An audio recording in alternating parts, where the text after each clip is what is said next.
Here's the Rhino Rescue Center. This is where they're testing artificial insemination with rhinos. So now over here, they have had 2 babies born through artificial insemination. Little baby boy Edward and baby girl Peter.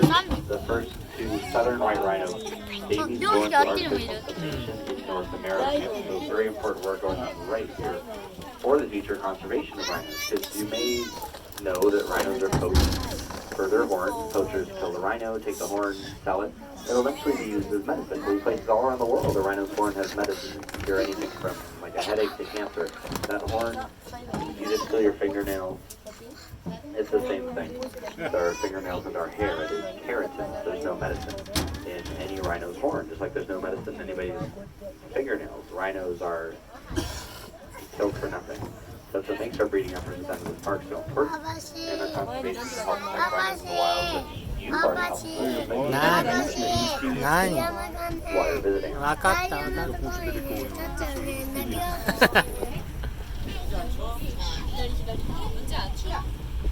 So keep your eyes open for more rhinos while we're out here.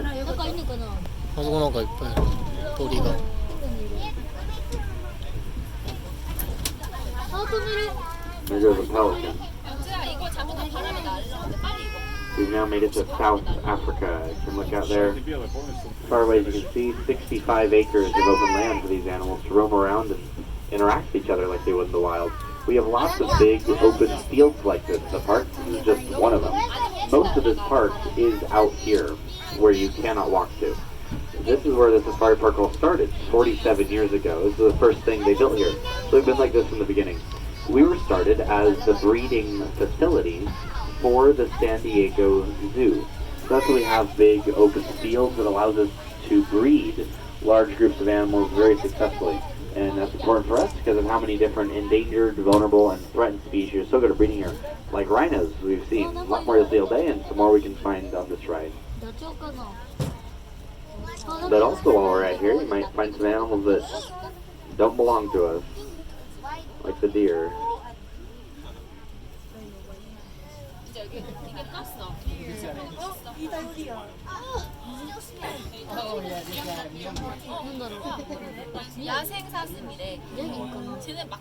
So these are mule deer. They live in little all around the park. This is their home. They go wherever they want.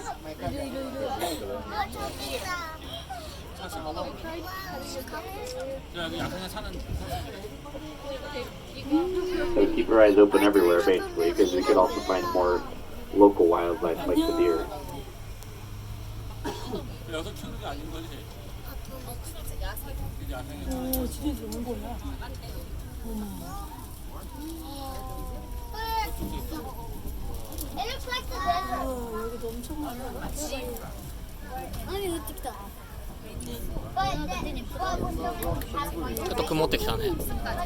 Ooh, on the right though.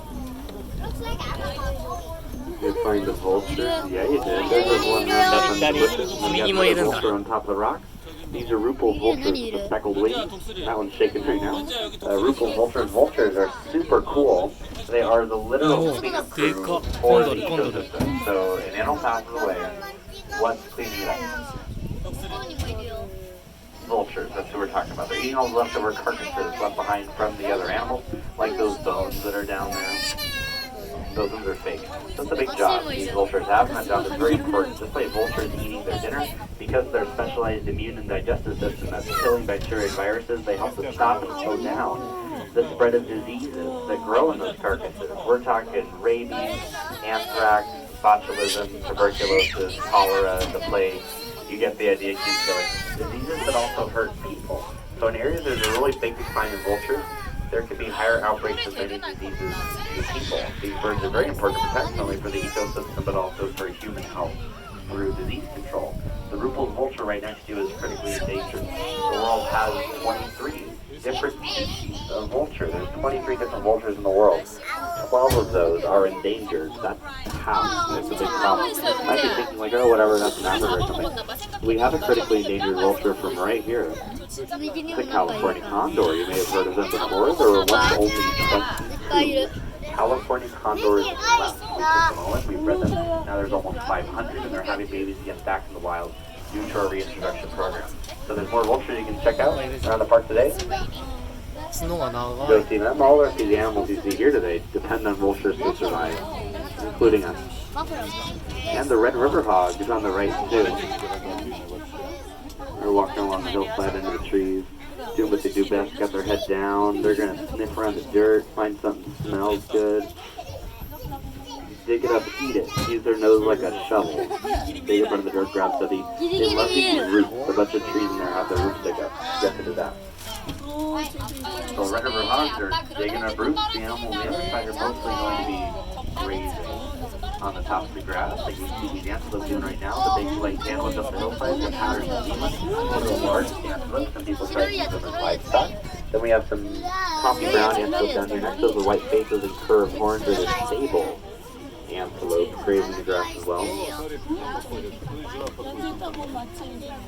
So these next guys, they don't graze on the grass, they eat leaves off the trees. We've got giraffes. We have two baby giraffes right next to you. Two baby boys. This is Yoda and Obi. Yes, really. Yoda and Obi. But they spelled it different for copyright reasons. So these guys, they look little, but they are taller than all of us. When a giraffe is first born, they can already be 6 feet tall. So you get a little head start if you're a giraffe. But mom is really tall. It's a drop when they're born. She does not sit down to give birth. No time for that. You've been in there 14 months. Time to get out. Head first. Hit the ground. That can help them take their first breath when they hit the ground, like patting your baby's back. You can also snap the umbilical cord when they fall out of mom. There's no scissors in the wild. Well, I think if birth to a tall baby really matter. It does. When the giraffe is first born, if they were too short, they would not be tall enough to reach their own mother's milk. Mom is so tall. You have to stand up and drink mom's milk by yourself. These 4-legged mammals with hooves, they're not picking up their babies like we do to feed them. Giraffes stand up after about 30 minutes. So here's Yoda reaching over the wall. So he was born at the beginning of the year. This wall is 10 feet tall, by the way. So that's the other amazing thing.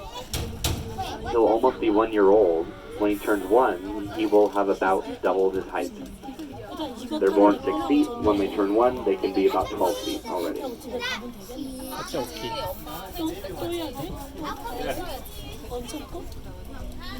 But over here are the taller ones. There's also 3 girls that are kind of like in between height, not quite fully grown, and then there's 2 adults. There's a male and a female. Go on, the male first, and then Jasira under the tree here. And Jasira is Yoda's mom, we just saw reaching over the wall. Now the adult giraffes, they're going to be around like 16 feet tall. Some do get even taller than that too. That's like, you go up 1 flight of stairs, so now you're on the 2nd floor. Unless you're in Britain, they call it the 1st floor, I don't know why. You look out the window, Jasira looks you back in the eye, that's how tall she is. For every foot a giraffe is tall, they're going to have about an inch of tongue. If they're 16 feet tall, their tongue is 16 inches long. That's the length from your elbow to the tip of your middle finger. Your forearm with your hand, that's a giraffe tongue. That tongue is 3 hand size. Fancy word. It can wrap around something and grab it. Just like our fingers. That's how they grab leaves off of trees with their crazy tongue.